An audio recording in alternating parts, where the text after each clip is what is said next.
वासुदेव हरि अंतर्यामी, वासुदेव हरि अंतर्यामी।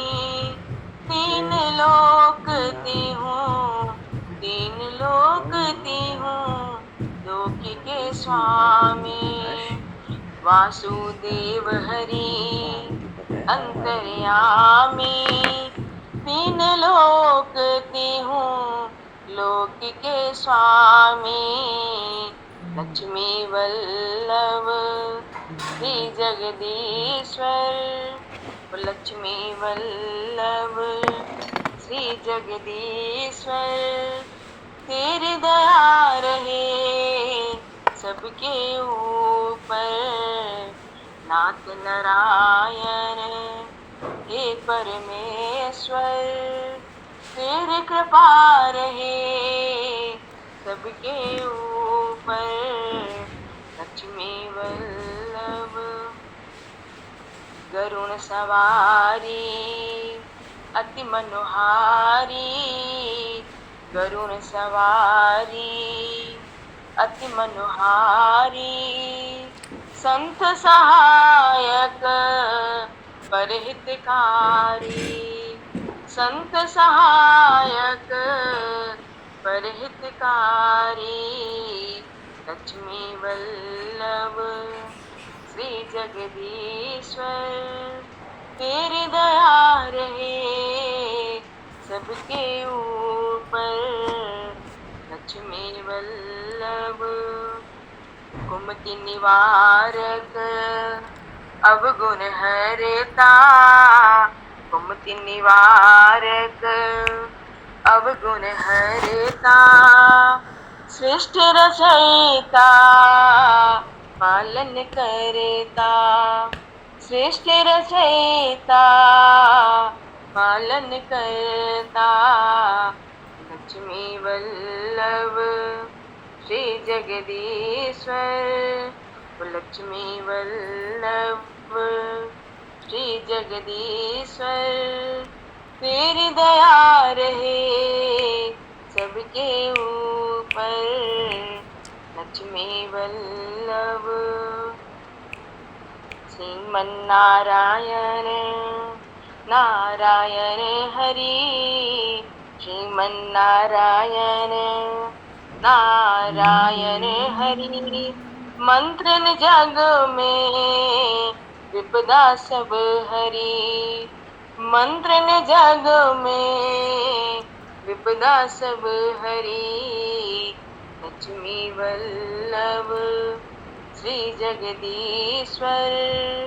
तेरी दया रहे सबके ऊपर, नाथ नारायण हे परमेश्वर। तेरी कृपा रहे सबके ऊपर, लक्ष्मी वल्लभ।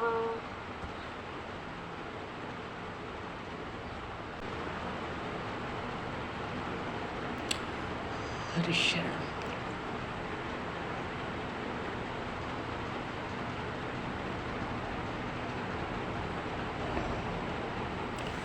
अनंत कोटि ब्रह्मांड नायक सर्वेश्वर पूर्ण परात्पर ब्रह्म, असंख्य कल्याण गुणगणनिलय, भक्तवांशाकल्पतरु, शरणागत वत्सल भक्तवत्सल, दीनबंधु दयासिंधु भगवान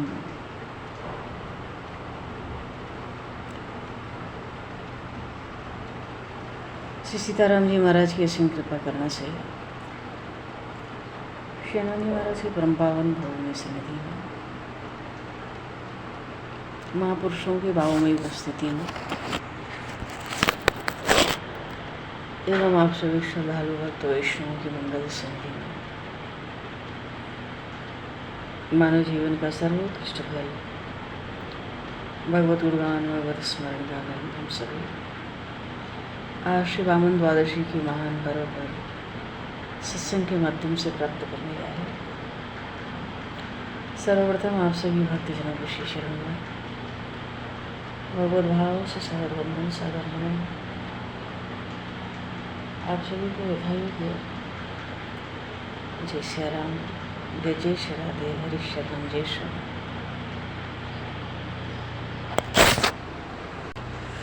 जय वराहपीडं नटवरवपुः कर्णियो कर्णकारं बिभ्रद्वासः कनककपसं वैजयन्तीं च मालां रन्धान वेणोर्धरसुधया पूरयन् गोपवृन्दैः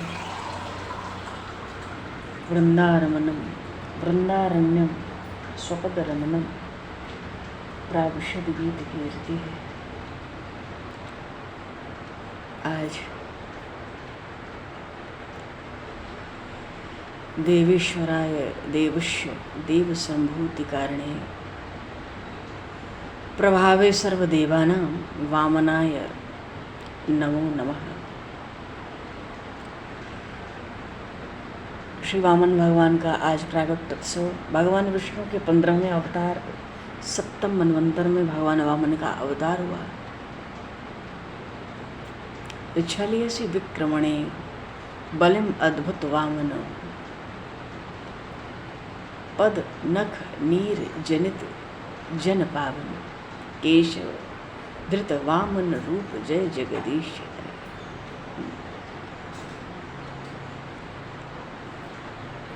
भगवान ने इस अवतार में, ये अवतार भगवान वामन का अवतार, आज वामन भगवान के प्रागट्य उत्सव की वामन द्वादशी महान पर्व की सभी श्रद्धालु भक्त वैष्णवों को खूब खूब बधाई है और अनंत अनंत बधाई, अनंत शुभकामनाएं हैं। बोलिए श्री वामन भगवान की जय।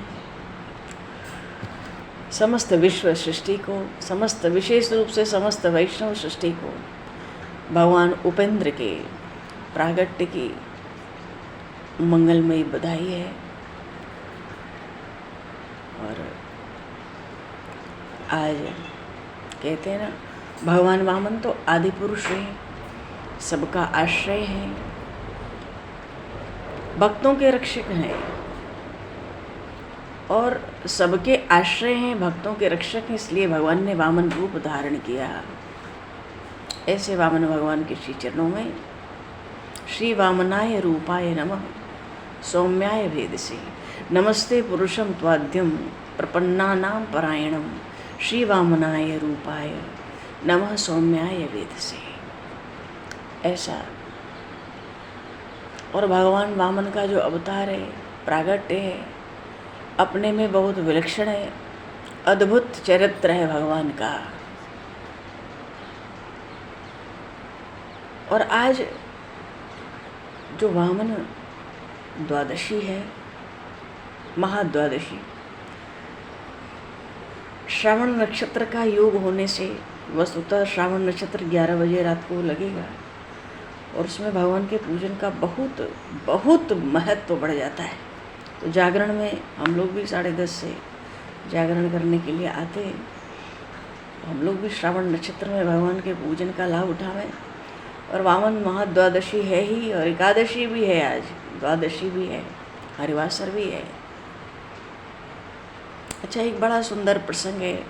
ये जो वामन द्वादशी है, वर्ष में तो बहुत द्वादशी आती है, हर एकादशी के साथ द्वादशी, पर आज जो ये श्रावण नक्षत्र वाली वामन महाद्वादशी होती है, इस एक का व्रत करने से वर्ष में 12 द्वादशी व्रतों का फल प्राप्त करता है जीव।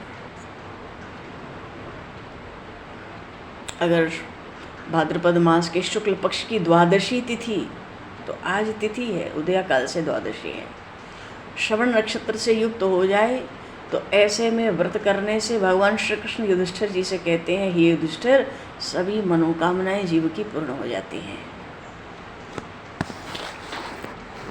ये परम पवित्र और महान फल देने वाली द्वादशी है, क्योंकि शुक्ल पक्ष है और श्रावण नक्षत्र के साथ ये एक द्वादशी आती है। और इस श्रावण द्वादशी श्रावण नक्षत्र है, मास नहीं है। श्रावण नक्षत्र से युक्त जो द्वादशी है, इसका व्रत कर लेने पर एकमात्र ये जो श्रावण नक्षत्र से युक्त द्वादशी होती है, इसका व्रत कर लेने से द्वादशी व्रतों का फल प्राप्त हो जाता है।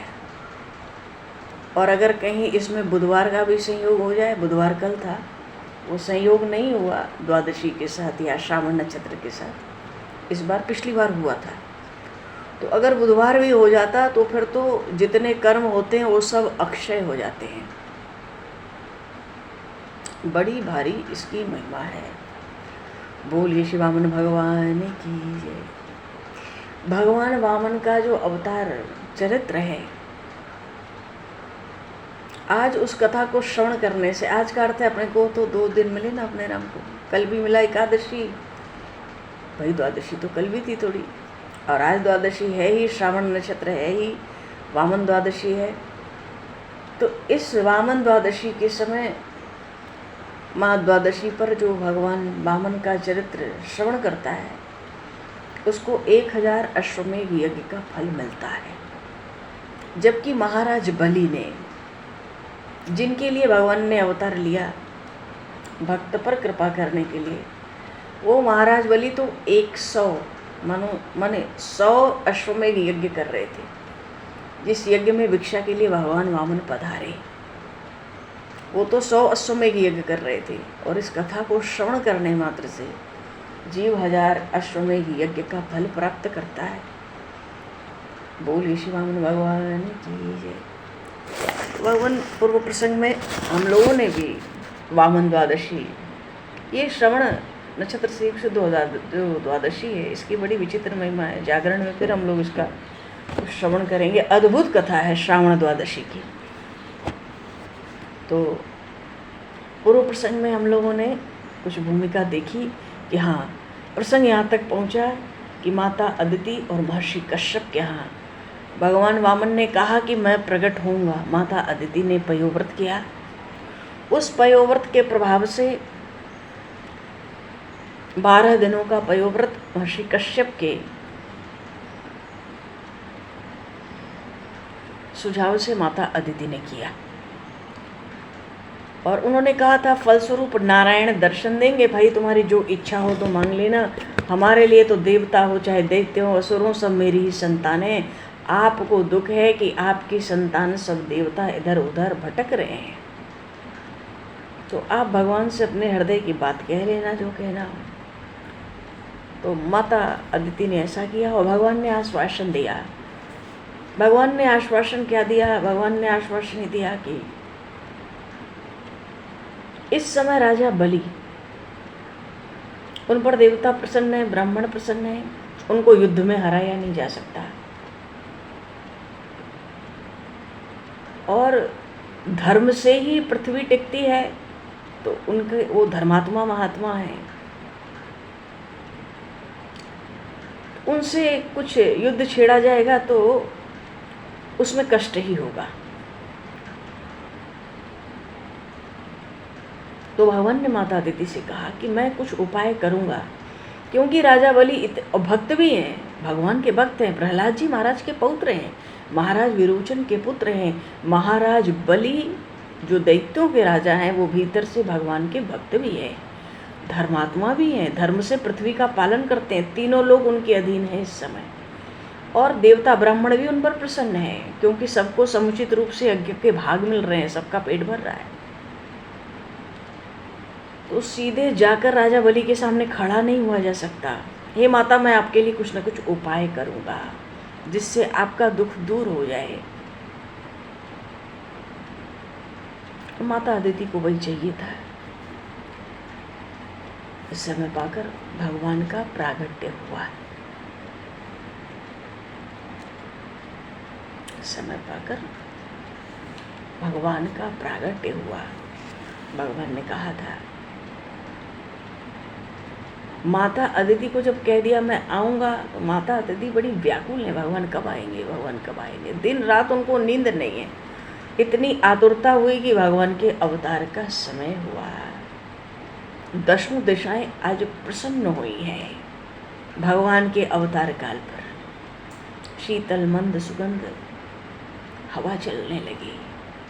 आसमान से देवता दुंदुभी नगाड़े बजाने लगे, गंधर्व गान करने लगे, अप्सराएं नृत्य करने लगी, फूलों की वृष्टि करने लगी। बड़े बड़े सब देव ऋषि मुनि विमानों पर चढ़ चढ़ के मानो आकाश में भर गए। आज जो अग्निहोत्री ब्राह्मण थे उनके अग्निकुंड से अग्निदेव स्वयं बाहर आ रहे हैं। ब्राह्मणों को बहुत आनंद है, भगवान पधारने वाले हैं। बड़ा पवित्र भाद्रपद मास है, शुक्ल पक्ष है, द्वादशी तिथि है। इसी को महापुरुषों ने वामन द्वादशी कहा है। और मध्याह्न काल है, अभिजित मुहूर्त है। माता अदिति के सन्मुख चतुर्भुज स्वरूप से नारायण प्रकट हुए। बोलिए श्रीमन नारायण भगवान की जय। नारायण रूप से ही भगवान पहले प्रकट होते हैं, चाहे कंस के कारागार में प्रकट हुए हों या अवध के राजमहल में प्रकट हुए हों, और चाहे महर्षि कश्यप के यहाँ भगवान प्रकट हुए, भगवान पहले चतुर्भुज रूप से ही प्रकट होते हैं।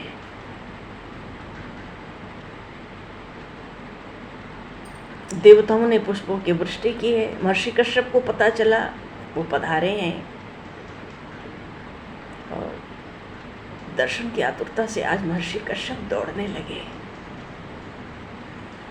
पैरों में पादुकाएं नहीं है, हाथ में कमंडल है। कश्यप ऋषि दौड़ रहे हैं। घर में प्रवेश किया, देखा चारों ओर प्रकाश फैल रहा है। शंख चक्र गदा पद्मधारी चतुर्भुज नारायण के उनको दर्शन हुए और अतिशय आनंद की अनुभूति, अतिशय आनंद। भगवान ने प्रकट होकर माता पिता को स्वरूप का बोध कराया है। ये भी एक गीता जी के अनुसार बड़ा विलक्षण है। एक है प्रसंग, ही है स्वरूप बोध कराया है प्रभु ने। और उसके बाद भगवान का चतुर्भुज स्वरूप अंतर ध्यान हुआ है और 2 हाथ वाले बटुक ब्रह्मचारी श्री वामन जी महाराज प्रकट हुए हैं। बोलिए श्री वामन भगवान की। वभूव तेनैव स वामनो बटुः संपश्यतो दिव्य तीर्थ यथा तथा नटः।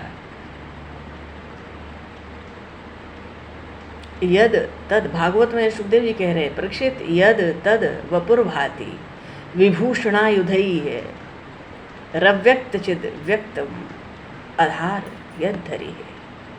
वभूव तेनैव स वामनो वटुः संपश्यतोर दिव्य गतिर यथा नटः। बटुक ब्रह्मचारी श्री वामन भगवान का दर्शन करने के लिए देवादिदेव ब्रह्मादि सब देवता आकाश में विमानों पर छाए हुए हैं। ब्रह्मा जी ने कश्यप ऋषि को धन्यवाद दिया। क्यों? आज आपका गृहस्थ आश्रम सफल हुआ।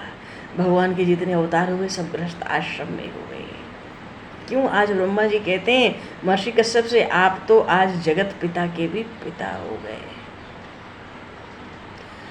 साक्षात नारायण परमात्मा आज पुत्र रूप से आपके घर प्रकट हुए। भगवान वामन की बाल लीला नहीं है। 7 वर्ष का बाल स्वरूप भगवान वामन ने सीधे प्रकट किया।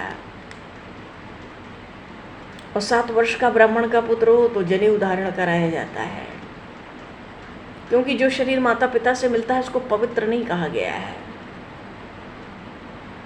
जनेऊ धारण करते ही ब्रह्म संबंध हो जाता है।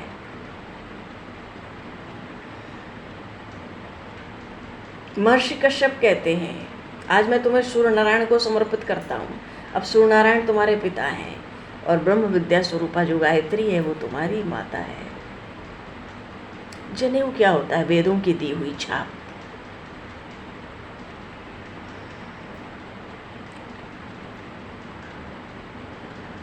तो हमारे महर्षि कश्यप वामन जी को जनेऊ धारण कराने की बात सोचते हैं तो साक्षात सूर्य नारायण भगवान पधारे और वामन जी को एकांत में गायत्री मंत्र की दीक्षा दिए। बोलिए श्री सूर्य नारायण भगवान की जय। क्योंकि जनेऊ से संध्या करनी होती है। संध्या के देवता तो भगवान सूर्य नारायण है, सुबह शाम दोपहर, और माता गायत्री है।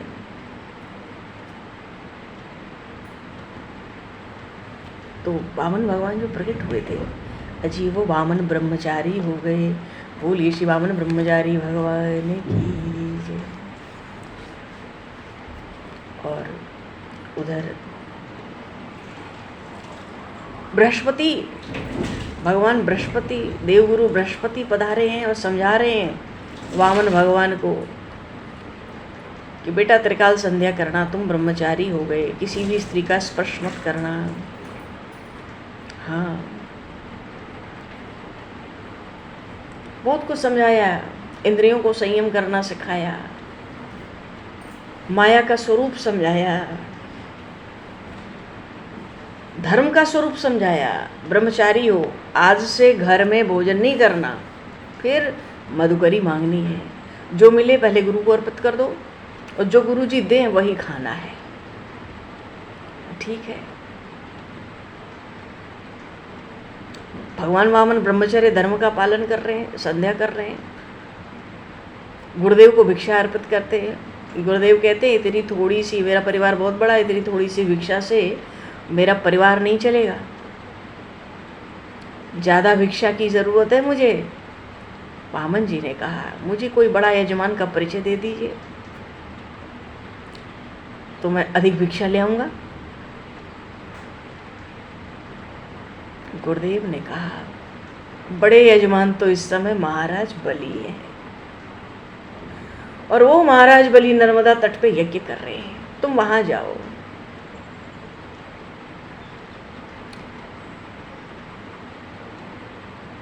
जहां माता सीता का जन्म हुआ वहीं जनकपुरी जाते समय रास्ते में सिद्धाश्रम आता है, वहीं बिहार में वामन भगवान प्रकट हुए जहां माता सीता का जन्म स्थान हुआ, सिद्धाश्रम। वो मार्ग ही जाता जनकपुरी, और पधारे कहाँ वहां से भिक्षा के लिए। जब गुरुदेव ने कह दिया अरे बड़े यजमान तो राजा बलि है, तो गुजरात में नर्मदा तट पर भृगु कक्ष तीर्थ में, जिसको आज भरूच कहा जाता है, पैर में पादुकाएं हैं, हाथ में कमंडल है, लंगोट पहने हैं, वामन भगवान धीरे धीरे चलते हैं।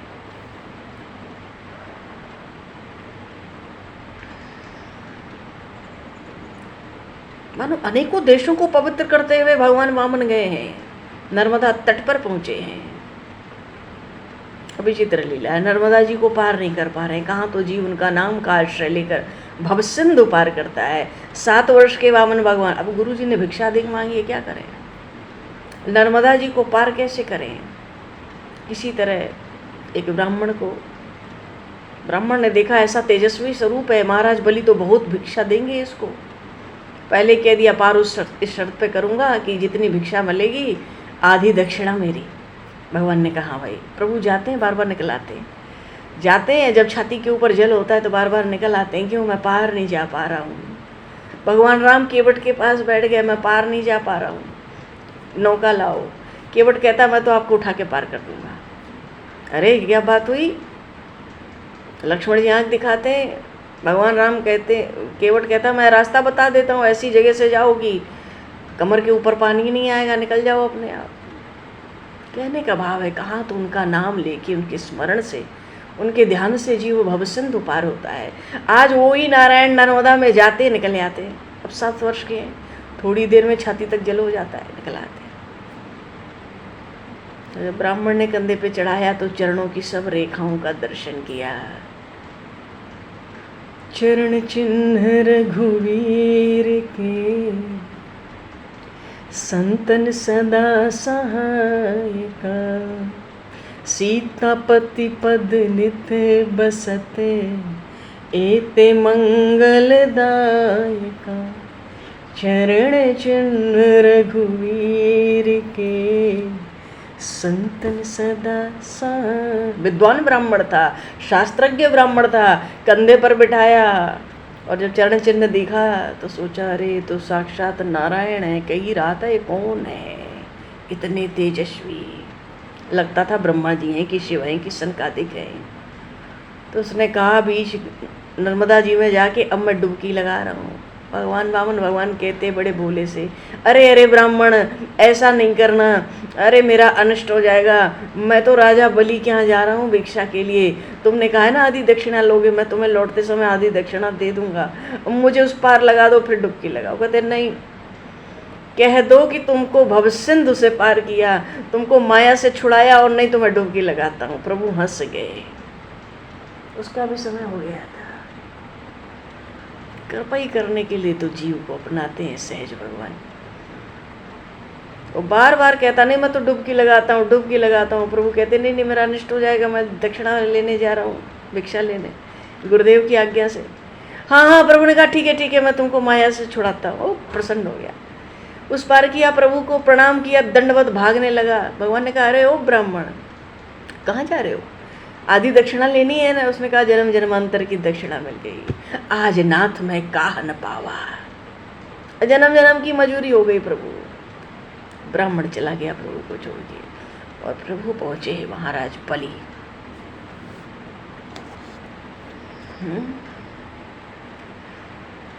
यज्ञ मंडप में भार्गव ब्राह्मण वेद मंत्र बोल रहे हैं, अग्नि में आहुति दे रहे हैं। श्रीमद् भागवत में श्री सुखदेव जी महाराज कहते हैं तम नर्मदायात स्तष्ट उत्तरे बलेयम ऋतुज्यस्ते भृगु कच्छ संज्ञके प्रवर्तयन्तो भृगवः क्रतुर्तम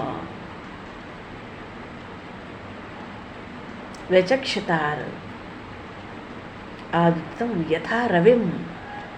चारों ओर प्रकाश फैला जब भगवान वामन यज्ञ मंडप में पहुंचे। ब्राह्मणों को आश्चर्य हुआ, क्या सूर्यनारायण उतर आए? कौन आ रहा है?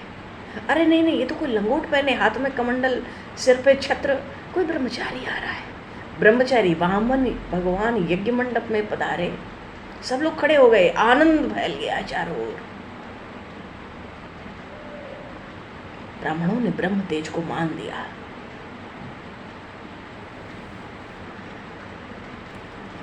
सात वर्ष के हैं वामन भगवान, और जितने वयोवृद्ध ऋषि हैं सब खड़े हैं। पहचान नहीं रहा है कोई, जय जयकार हो रही है। उस जय जयकार की ध्वनि राजा बलि के कान में पहुंची। 7 वर्ष की बाल मूर्ति, श्री अंग मेघ सा श्याम, चरण में पादुका, खड़ाऊ पहने, हाथ में कमंडल, लंगोट, छत्र और कुछ नहीं, पर ब्रह्म तेज देखने योग्य। क्यों? ब्राह्मण के बालक ऋषि के पुत्र बन के आए हैं, ऋषि के कुमार।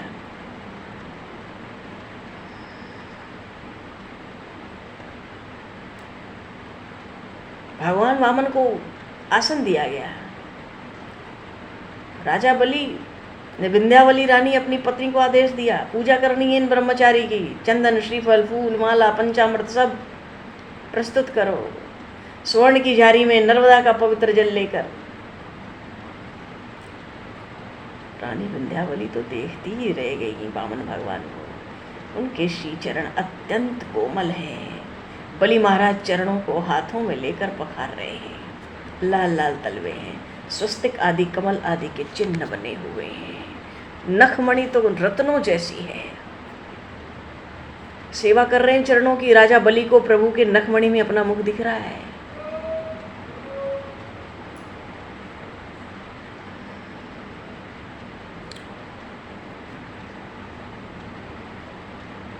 महाराज बलि बार बार वंदन करते हैं। महाराज आपके माता पिता को वंदन करता हूँ, धन्यवाद देता हूँ जिसके घर आपका जन्म हुआ।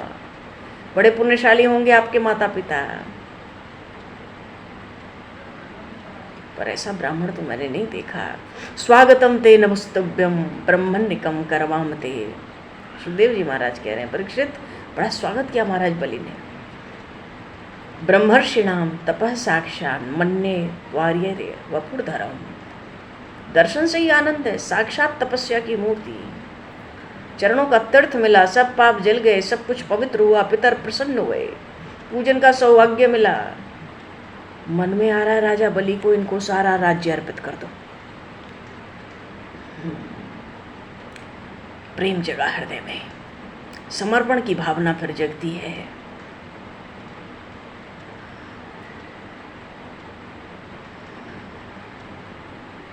भाई किसी के घर कुछ मांगने जाना हो तो नियम है जाके वहाँ बखान करो, प्रशंसा करो, उसके माता पिता की प्रशंसा करो।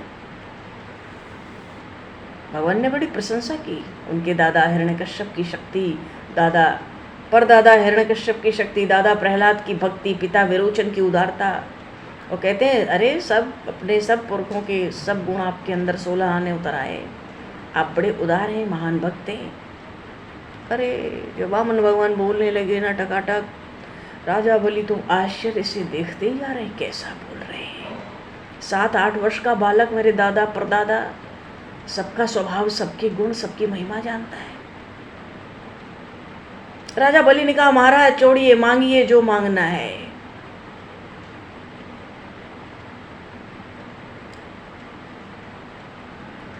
भगवान बोले, राजन संतोषी ब्राह्मण हूँ, ज़्यादा अधिक कुछ लेने नहीं आया हूँ। अपने पैरों से नापकर 3 कदम की पृथ्वी का आपदान मेरे लिए कर दे, तुम्हारा कल्याण होगा। राजन बड़ा आश्चर्य हुआ राजा बलि को, जिस पे 3 लोक की संपत्ति है।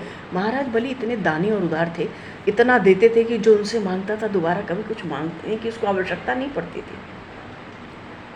सोचने लगे, अवस्था छोटी है इसलिए बुद्धि कच्ची है, मांगना आया नहीं। वामन भगवान से कहे, आपने बड़ा कम मांगा है, अभी आप छोटे हैं, बड़े होंगे, विवाह होगा, परिवार होगा, पोषण की जिम्मेदारी पर सिर पर आएगी। तो आप ऐसा कुछ मांग लीजिए कि आपका परिवार भी भविष्य में अच्छे से चलता रहे और आप सारा दिन सेवा करते रहे प्रभु की, गायत्री जपते रहे।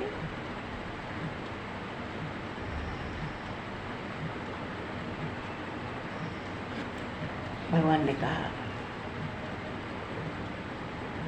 अगर ब्राह्मण जरूरत से ज़्यादा दान ले ले यजमान से, तो यजमान का पाप उसके सर आ जाता है।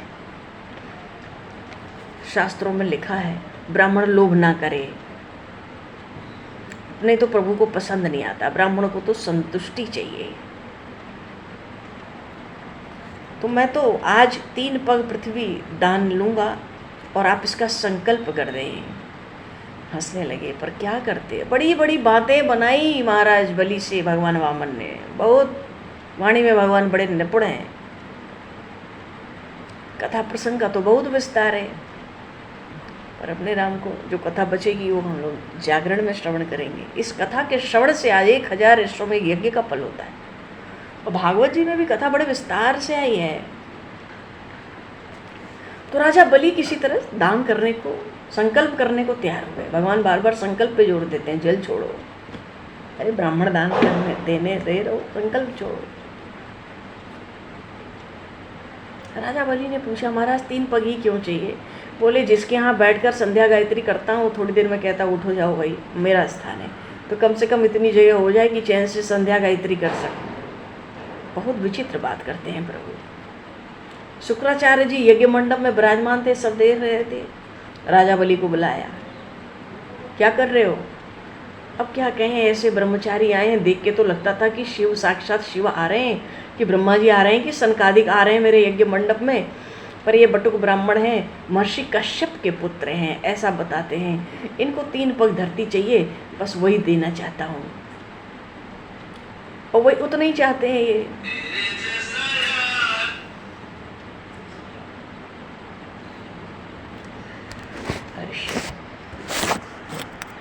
बंद करके रखो। बोल वामन भगवान की जय। क्या था, क्या सुन रहे थे हम लोग?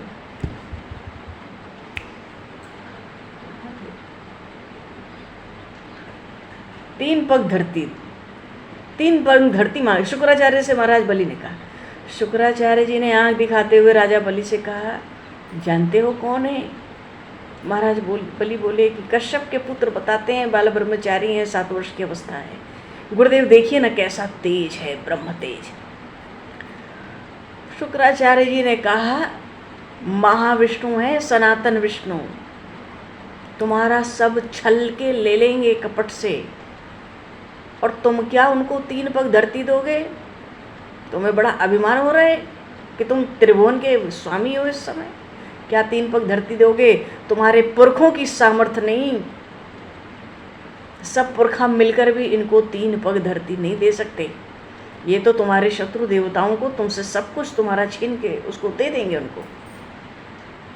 भीख मांग कर खाओगे जीवन भर। अरे ऐसे दान की प्रशंसा तो शास्त्र भी नहीं करता कि अपने जीने के लिए कुछ ना बचे, पर ये तुमको खाली कर देगा। ये सनातन महाविष्णु आए हैं। गुरुदेव तो आगाह कर रहे थे, सावधान। महाराज बलि को बहुत प्रसन्नता हो गई इस बात को सुन के। क्यों महाराज, अरे दैत्य शिरोमणि प्रहलाद जी के पौत्र हैं, महाराज विरोचन के पुत्र हैं, भक्ति के संस्कार इनमें जन्म जाते हैं। भीतर से बहुत प्रसन्न हुए, सोचने लगे नारायण नारायण मेरे यज्ञ मंडप में भिक्षा के लिए आए। उधर गुरुदेव कहते हैं भिक्षा मत दो उसको, संकल्प नहीं करना। राजा बलि ने कहा गुरुदेव जल से संकल्प भले न करूं पर वाणी से तो कह ही चुका हूँ। वाणी से कहना भी तो वाणी का दान है। मुझे सत्य से भय नहीं लगता। बोले तुम्हारा संकल्प पूरा नहीं होगा, तुमको नरक में डाल देगा। ये जिसकी प्रतिज्ञा पूरी नहीं होती उसको नरक जाना पड़ता है। सब छीन भी लेगा, नरक में डाल देगा। बोले मुझे सत्य का भय नहीं, मुझे नरक का भय नहीं, मुझे धर्म का भय नहीं, इस समय तो कुछ भी भय नहीं है। बस जो कहा हूँ वाणी से कह दिया हूँ तो दान करूँगा। शुक्राचार्य जी को गुस्सा आ गया। गुरुदेव मैं हूँ, ज्ञानियों की तरह मुझे उपदेश दे रहा है, मेरी बात नहीं सुन रहा। जा तेरी श्री नष्ट हो जाए। तू मूर्ख है, तू अपने को ज्ञानी समझता है, जा। अब देखो भगवान ने क्या लिया। शुक्राचार्य जी ने तो पहले ही चेले को कह दिया तुम्हारी लक्ष्मी नष्ट हो जाए। अब वो लक्ष्मी नष्ट होने से कौन रोक सकता है? भगवान क्या करे? बोलिए श्री वामन भगवान की। आके संकल्प किया महाराज बलि ने, और संकल्प जल भगवान वामन बार बार बटुक रूप में यही कहते हैं, संकल्प छोड़ो राजन, संकल्प छोड़ो। मुझ पे कहाँ इतना समय है, देते हो तो दो, नहीं तो बढ़ूँ आगे। और ले आए संकल्प के लिए जल, और संकल्प बोला कि मैं 3 पग धरती कश्यप पुत्र इस वामन बटुक ब्राह्मण को, ब्रह्मचारी ब्राह्मण को दान करता हूँ। मैं तो भाई 2-4 बूंदें ही अभी जल की गिर रही थी हाथ से, और गिरते गिरते अभी जल पूरा गिरा नहीं संकल्प का। भगवान वामन का मस्तक तो आकाश की ओर लगने जा रहा है। राजा बलि और जितने असुर दैत्य से सब देखते रह गए। और जब भगवान नारायण के चरण उठे भगवान वामन के, तो चरणों के चिन्हों का दर्शन करते हैं महाराज बलि। अहो मेरा सौभाग्य, आज आदि नारायण मेरे यज्ञ मंडप में पधारे हैं।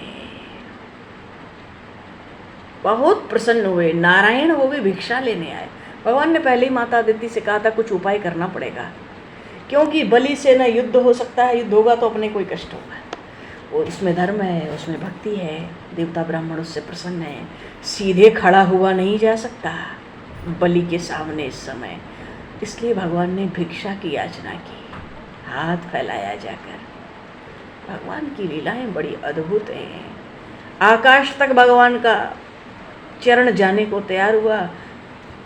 दैत्यों ने सोचा, असुरों ने सोचा ये तो कोई बड़ा छलिया है, बड़ा कपटी है, बड़ा मलिन अंतःकरण का है, इसने हमारे महाराज धर्मात्मा महाराज बलि को छला है, मारो मारो। सब टूट पड़े भगवान के ऊपर।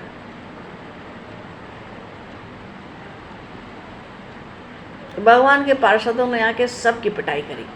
अच्छा, भगवान तो तीव्र विक्रम हो गए, प्रांशु स्वरूप धारण कर लिए।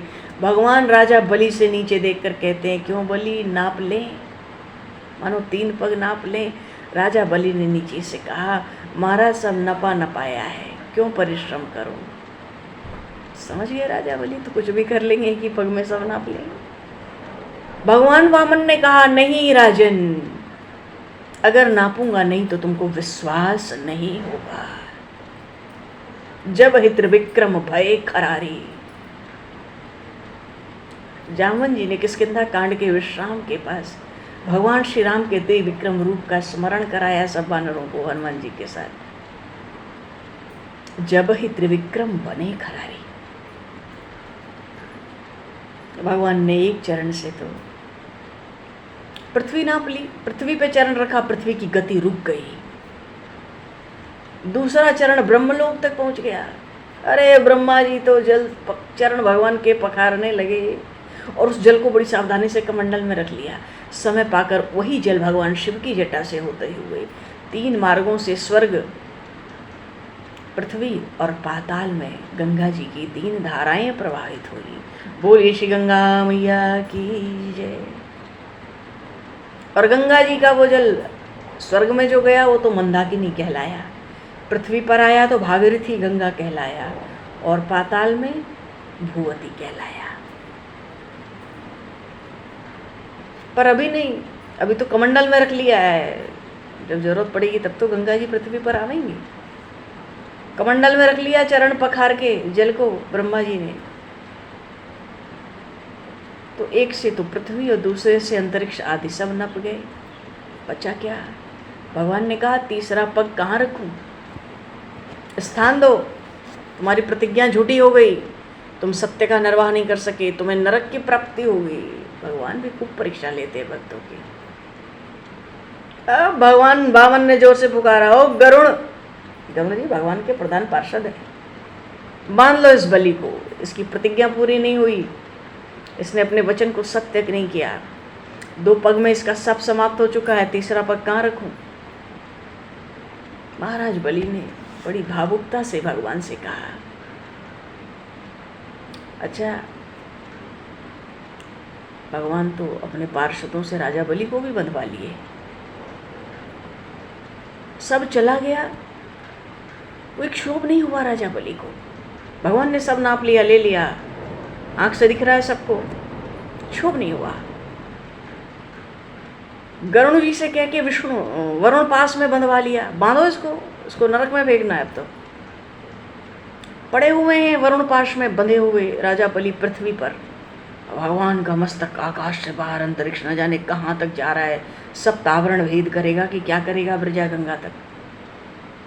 मैंने कहा बांध लो, गरुण जी ने बांध दिया वरुण पास से। राजा बलि के अंदर क्षोभ नहीं हुआ।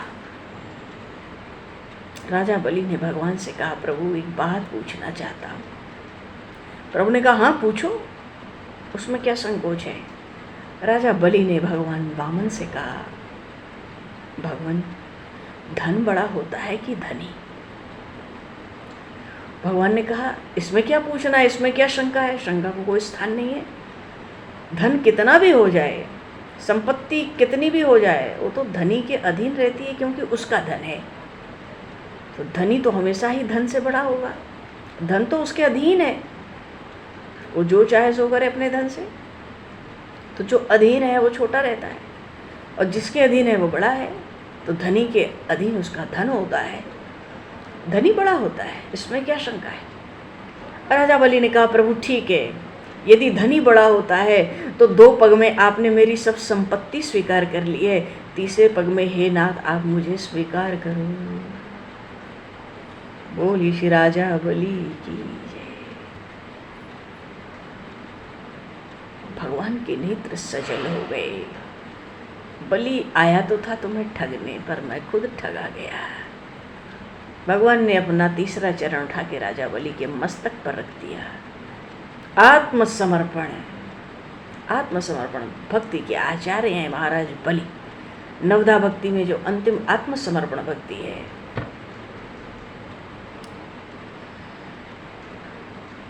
उसके आचार्य हैं भगवान महाराज बलि, जिन्होंने भगवान वामन को आत्मसमर्पण कर दिया।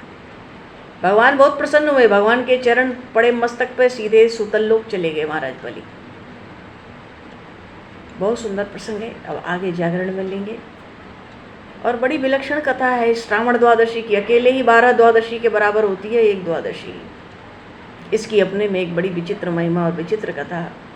श्रावण नक्षत्र रात को लगेगा 11 बजे के आसपास, और उसमें भगवान के पूजन की अद्भुत महिमा अपार। बोली श्री वामन भगवान की, महाराज बलि की जय। वामन द्वादशी महामहोत्सव की जय। श्री राम राजा सरकार की जय। श्री राधे कृष्ण भगवान की, श्री चैतन्य महाप्रभु की जय। प्रभु बस नाम को स्वीकार करो, प्रणाम को नाम से। श्री गौरी शंकर भगवान की जय। श्री हनुमान जी महाराज की जय। सब संतन की जय, सब भक्तन की जय, सब गुरुदेव भगवान की जय। भगवान समय को दुष्कृत करते हुए वायु परवाणी को ग्रहण, वाक्य पुष्पांजलि प्रभु के श्री चरणों में सादर समर्पित। आप सभी को भी यथायोग्य जय श्री राम, जय जय श्री राधे हरिश्चरण जय श्री राम।